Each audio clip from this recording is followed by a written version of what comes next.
Hello, I'm Luca De Giglio, and this is the Web3 in Travel podcast, where you can learn about crypto, blockchain, and how the new internet will change travel. So we just came back from Barcelona, where we held the second Web3 in Travel conference. And I am very satisfied with how it went. But let's start first with what didn't go as expected. First of all, the number of attendees was less than expected. We had 40 to 50 people in the room at all times. And we were expecting about double of that. The room was much bigger. We had many more attendees in the side events. But yeah, that didn't go too well. What went well in this regard was the quality of the attendees. People were there because they were really interested. They were high-level professionals in the industry at different positions, etc. But we failed to attract the vacation rental crowd which was there, which makes us think that the next one is going to be in the context of a Web3 in travel conference, a crypto conference.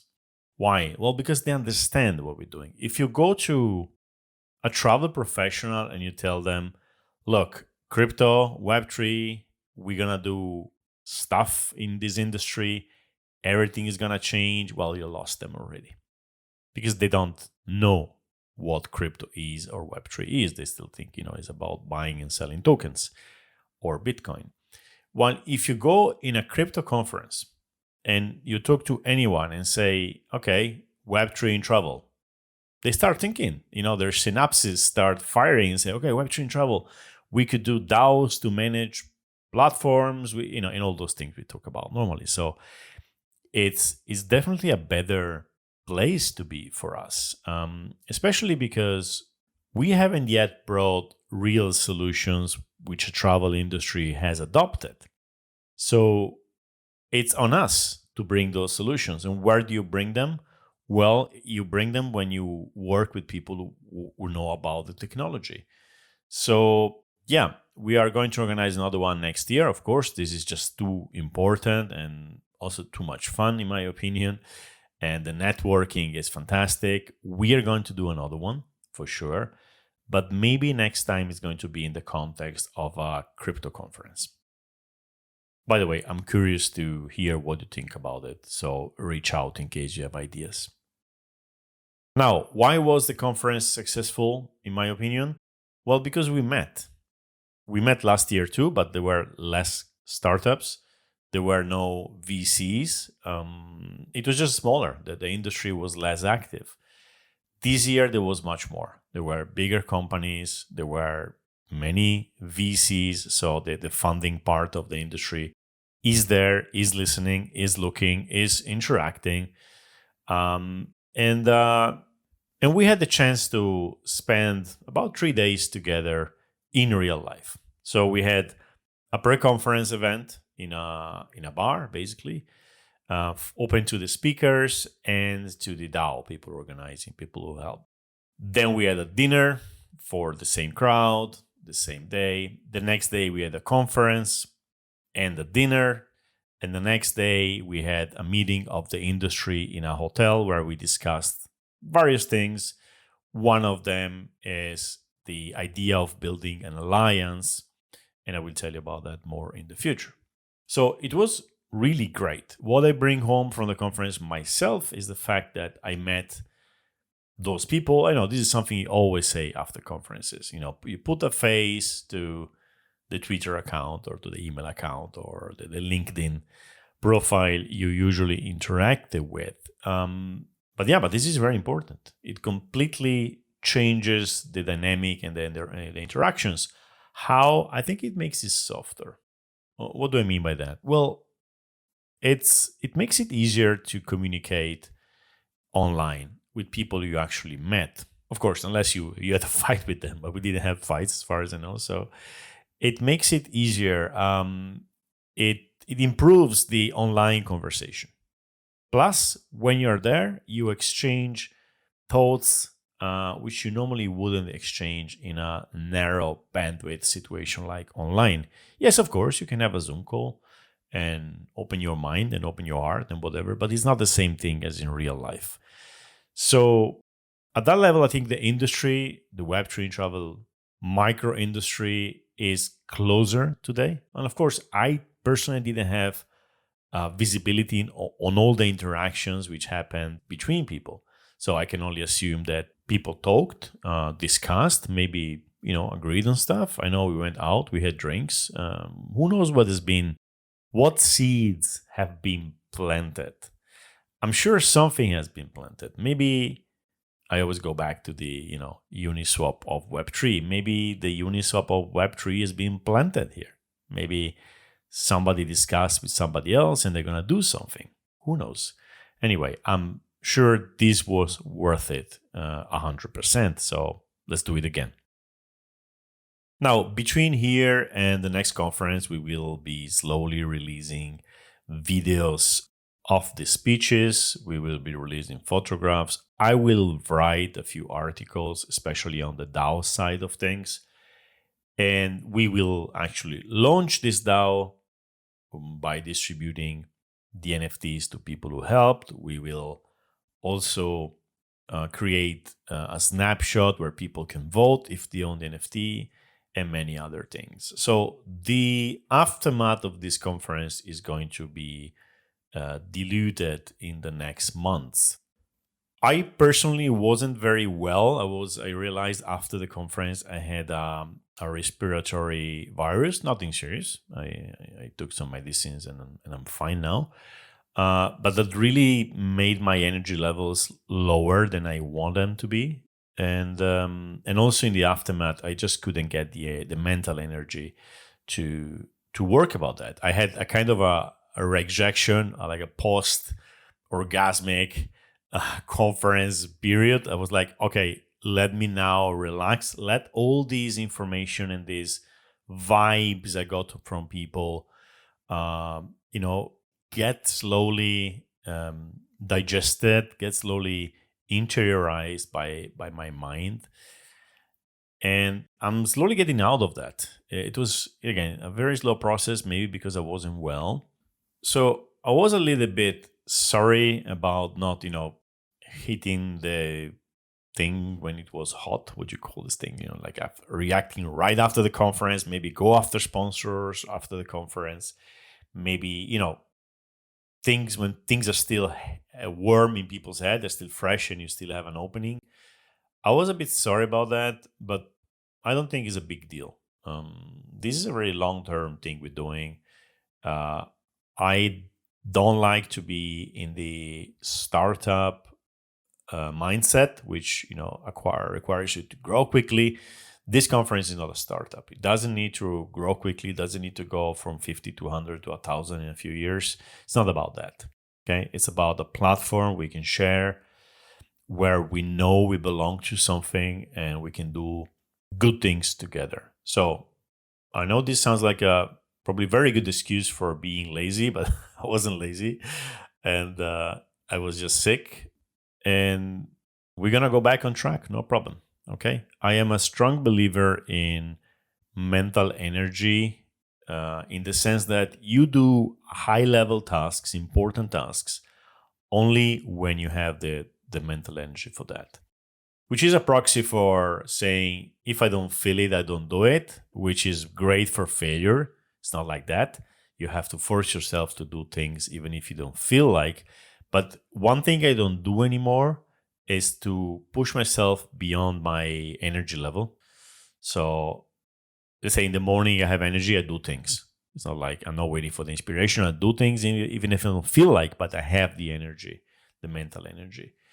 And when the mental energy goes down, I do other things. Same thing with this conference. I didn't have it, so I took a break. So let me talk a bit more about the conference in detail. Of course, I will not tell you every single speech or what has been done. I'm going to try to give you the vibe and the feeling of being there, because you're going to get the videos, right? If you're interested, you will see the videos. The content is going to be out there. But the vibe, what people did, a few episodes which came to my mind, etc. So let me go back with memory to the day before the conference. Actually, sorry, the day before the conference, 2 days before the conference, when we arrived in Barcelona. We had this great apartment in the center with other guys from Trips community. And yeah, Barcelona was great. I don't know if you've been there, but it's an incredible city. And I remember something when I went there. I remember when in 2003, if I'm not mistaken, or 2002, when I already had started my apartment booking website in Prague, and I had done Budapest already. So I had my, again, this Airbnb before Airbnb thing.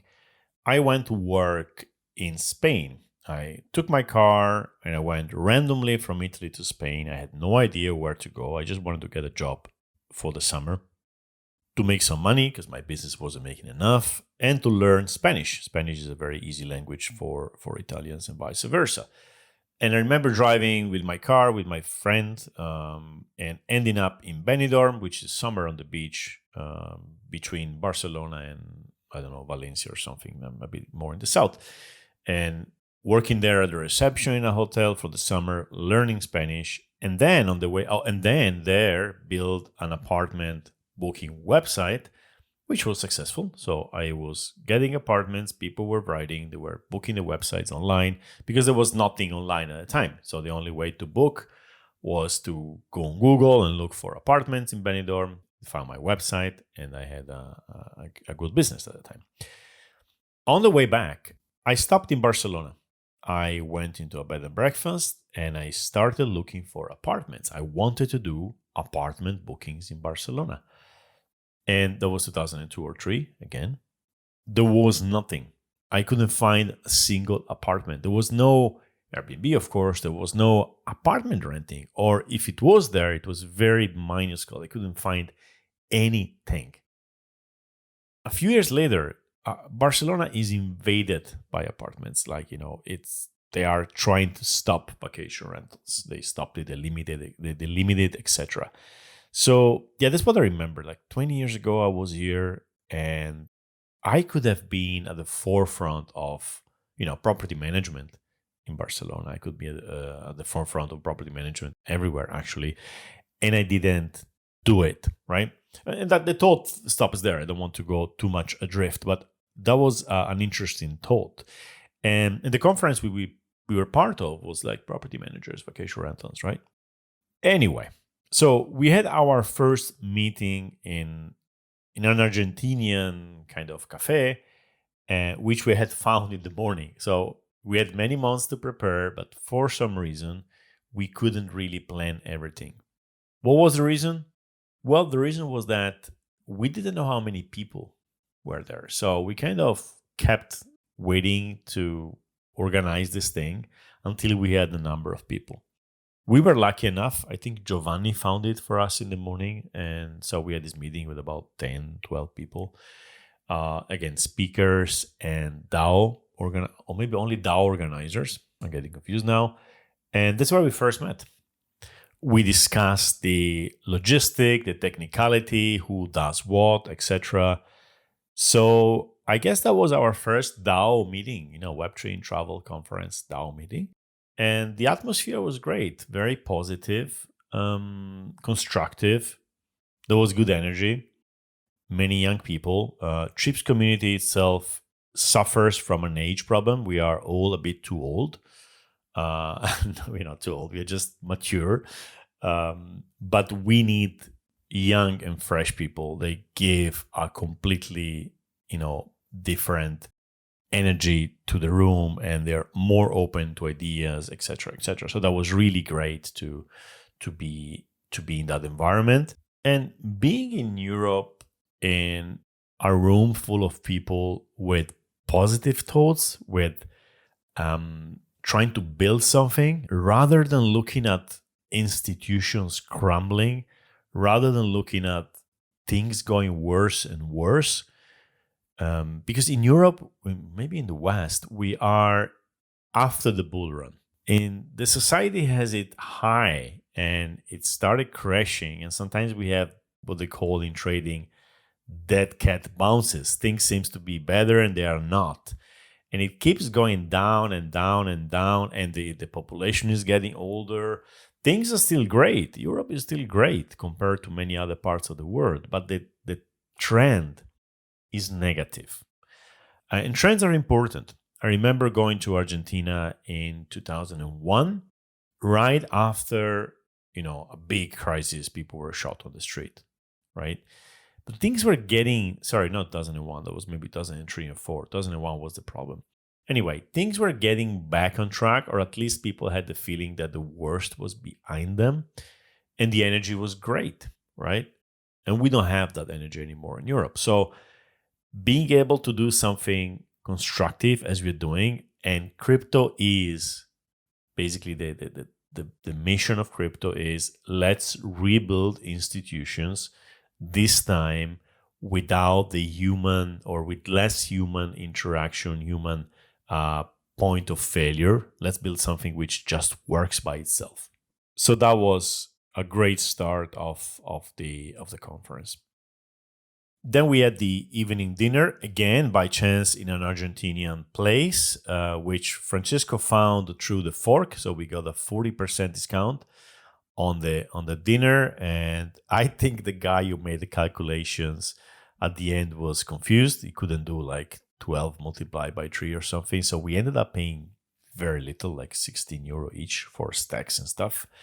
Something was definitely off there.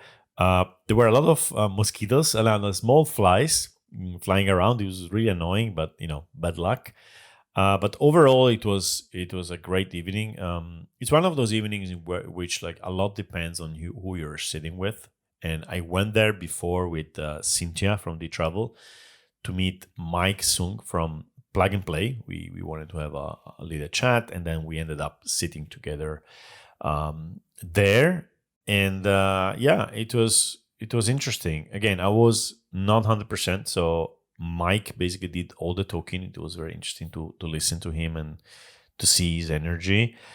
And that was the dinner. Again, I don't know what happened between other people. I know they were talking. The atmosphere was great. So beautiful. Next day, the conference. The place was the World Trade Center.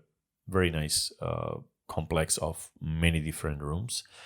Our room was very nice, and there was light. The technical aspects were great. One thing I wasn't too happy about was like it was longer, a bit long, and not wide enough, which made it a bit less cohesive. It was harder to reach people a bit farther. So that's a good thing to remember for next time. We need more square rooms where we can feel we are a bit more together into this, a bit less like detached. I had forgotten the pointer, the laser pointer for the slide. So we had to ask it to the organization, which provided it very quickly. This time we checked very well that the quality of recording and audio was good. Because last time in Porto it didn't go well. And so we were much more organized. We had somebody taking care of the chairs. We always made sure that there were no empty chairs, so we would remove chairs and net chairs according to the number of people. We had Albert, our local magician from Hospitalidad Emprendedora, who was there like an angel behind the scenes, doing everything which was needed. Gianfranco wasn't there. Gianfranco is the other guy from Hospitalidad Emprendedora. He was abroad, but it was like if he was there, he managed to organize the POAP remotely, thanks to Giuseppe, who helped him. So the DAO worked very well. People were responsible. They followed, they took care of their own things. I was very relaxed about those aspects. Slides. The slides was a bit funny because I asked Valerio to take care of slides, remembering that the year before I was in Porto, I was doing the slides at the same time as I was talking. And so he took care of them, but he got them basically the day before or the morning before. This is the same morning, sorry. So the slides are always a bit an issue, but it went very well. Again, I had this feeling that people were doing things because they wanted to do them, they wanted to work well. Nobody was there because they needed money from a job, right? That raises the quality a lot. It's true that on the other end, if people are not paid, they may not be reliable. But once you have weeded out those not reliable by default, those who want to be there just because you want to be there, but then you don't want to really follow up, um, things go much better than with people you pay for. So this is one of the strengths of DAOs, strengths and weaknesses. I remember making a joke about Valerio disappearing. Maybe it didn't come out too well. I was kind of joking. Things went very well. In that moment when he wasn't there, I was doing the slides, no problem. But yeah, there's a lot of food for thought in how to organize DAOs in these kinds of events. Before the event, in the months before the event, we had people who appeared and then disappeared because the glue between you and one person who wants to help is not that strong. Maybe other things come up, other conferences, maybe somebody comes in for 3 meetings. We had these weekly meetings. Seems very, very motivated and then disappears completely.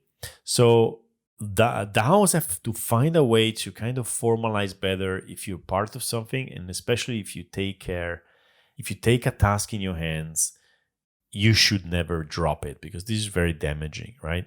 So we have to find ways to make this dropping a bit more painful for people who drop it in a way. So there's a lot of work to be done in terms of DAOs, but hey, we organized a conference. There was a lot of work and the DAO delivered. It was really well organized, in my opinion. Of course, it's a small conference. If we have to organize 100 or 200 or 500 people in this way, we need to be, we have to step up our game, I'm sure. But I find this very promising. Now, one of the things we're going to have to decide is who gets how many NFTs. And if you remember, NFTs gives you ownership on the DAO, gives you governance votes, etc. And I still have to sit down and think about how to do this exactly. Because if it's my decision, like you get 1, you get 2, you get 3, whatever, I'm already influencing the DAO in a centralized manner. So I'm trying to see if we can find a better way to do that. Anyway, no one said it was going to be easy. There's no playbook. So we are creative and we are trying to make this as efficient as possible. But the Web3 in Travel DAO works. That's official. It works, and we will do another conference with the same DAO. All right. So this is the positive result of this conference. The evening of the conference, we had a dinner for everybody else. This was organized by Gianfranco, again, remotely. We ended up in a beer place with several dishes, meat, and vegetarian options. So it wasn't too easy to organize because you have to, again, the number of people is always a bit the problem. But we did it. So we had that dinner.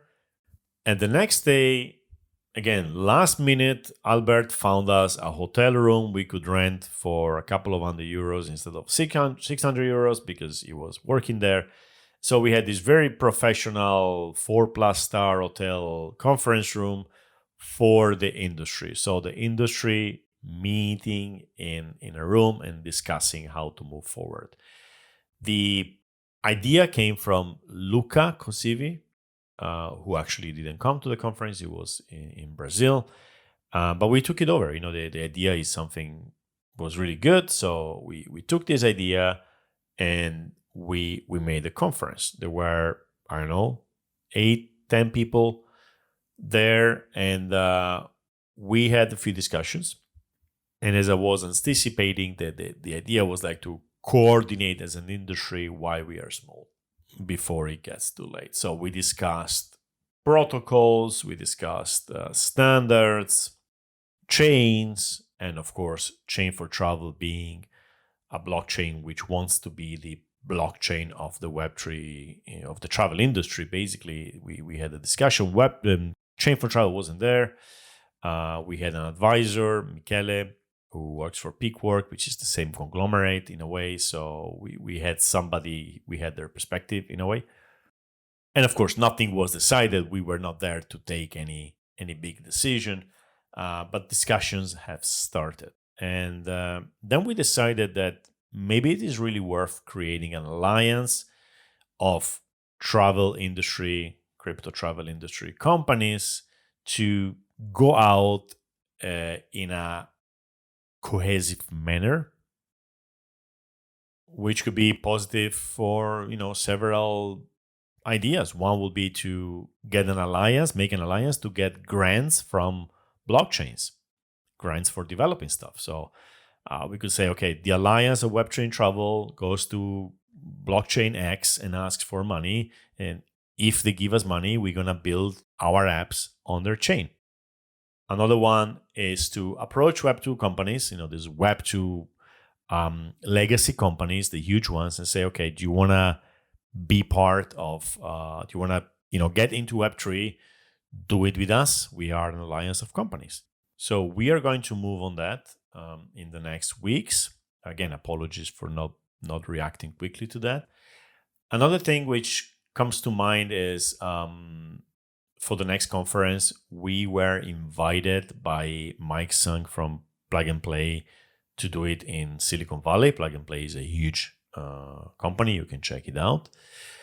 That was interesting. It's one of the options. Another idea is to do something in Italy. Francesco from Trips Community has some ideas in that regard. And and then the next thing is, again, to do it in the context of a crypto conference. Then we had the panels. They were organized completely by Luca Sharouf. He did a great job. We had one panel about the perspective of venture capital. Again, as I was saying, there were different venture capitalists, or anyway, investors, angel investors, something which was missing in Porto last year. And it was really interesting to hear their perspective. They are going to play, and they are playing a big role in the industry. You like it or not, some more ideological positions may not want VC capital because it has a lot of strings attached, if you want, but they will, and they are playing a big role. So it's very important to get their perspective onto this. And the other one, which was a bit surprising to me, was we had a panel about DMOs, destination management. It was the director of the Catalan Tourism Agency, Patrick Torrent. And the idea was to say DMOs could be DAOs, right? And people really loved it. I spaced out a bit. I was kind of a bit tired at the time. I was doing other things. I didn't really listen, I have to be honest. I will listen more later. But people came back to me with incredible feedback about this. And we have to take this into consideration. I don't know DMOs personally. It's not my business. Something I just don't follow. But you see, the fact that this was organized as a DAO and we give freedom of movement to somebody else. Luca is somebody we had never met before. He just appeared in a call, our weekly calls, and said, "Yeah, I want to do the panels," and he did it, and it was fantastic. And he was able, because he was free to move, he was able to bring in a subject I would have never even thought about, right? So yeah, that was also very good. Panels. One other thing which comes to mind is that we had a second coffee break at about 4:00, and psychologically, I was ready to close at 4:00. I said, it's been a long day. People want to talk. People are fired up by all this input they got during the conference. We should stop here. And instead, we stopped 2 hours later. Why? Well, because we had more speakers that was planned, etc., etc. Luckily, the last speakers were very energetic and very, very good. So we managed to get at the end. But maybe next time we can think about a shorter conference and more space for networking. That's another thing we're going to have to discuss. So, amazing conference.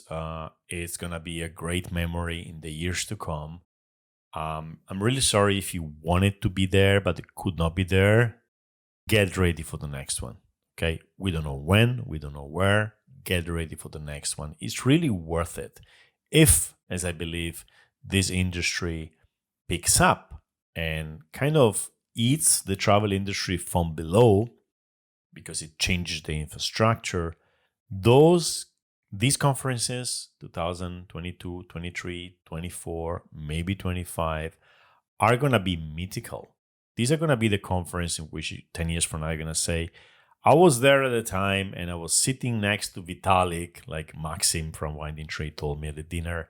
And then on the other side of the table, there was Satoshi Nakamoto, which of course wasn't there. But, those kind of mythical moments in which it's still easy to meet the builders who actually then shape later the whole industry. And I'm not going to even talk to you about the opportunities in terms of your professional life. This conference and the next one or two conferences are all about access to the right people, are all about being part of the early builders. So don't miss it. There's still few people, but they are very interesting people.